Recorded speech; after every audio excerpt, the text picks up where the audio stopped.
బియ్యం కోసం కూర్చున్నాం మేము. పనులు అన్ని వదులుకొని కూర్చున్నాం ఇక్కడ.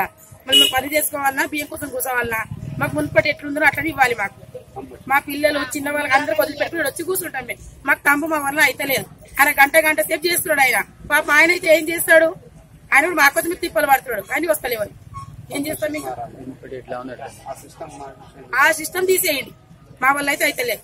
పనులు చేసుకోవాలన్నా లేక చేపల ముంగలు కూర్చోవాలన్నా ఆయన బంద్ చేసుకుని వెళ్ళిపోయి ఇప్పుడు మేము ఇడే కూర్చోవాలన్నా. నెలలో ఇస్తారు, 2-3 రోజులు ఇస్తాడు. ఆయన ఇస్తాడు, అందరికి దొరుకుతాయి. బియ్యం మాత్రం దొరుకుతాయి. కానీ గడబడి చాలా అవుతుంది. కమిషన్ వల్ల ప్రాబ్లం అవుతుంది.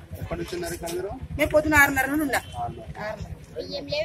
బియ్యం లేవు. మళ్ళీ పొద్దున్న వచ్చిన డ్యూటీ కూడా వెళ్ళాలి. ఈ రోజు డ్యూటీ కాడ కూడా నాకు ఇది అయిపోయింది.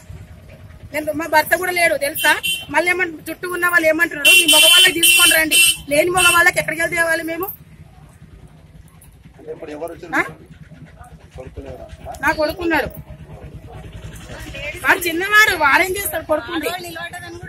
ఆడవాళ్ళు నిలబడి మీద పడుతున్నారు. మా ప్రాబ్లం లేదు. టైం మంచి బియ్యం దొరకాలి. టైం మాకేం ఎప్పటికి 24 గంటలు కూడా గుళ్ళ ఉంచాలని చెప్తున్నాను. ఎందుకు ఫస్ట్ నుండి 30 తారీఖు వరకు గుళ్ళ పెడితే అయిపోతుంది కదా. మరి బియ్యం అయితే మాకు దొరుకుతాయి. దొరకలేదు అంటలేము. ఆయనకు మాకు తిప్పలు అవుతుంది. ఎంత కష్టమవుతున్నారు. ఒక్క ఆయన కూడా సుధరాయిస్తలేదు ఆయనకు. చూడండి ఇక మీకు ఏం చేస్తారో ఏం లేదో చూసుకోండి.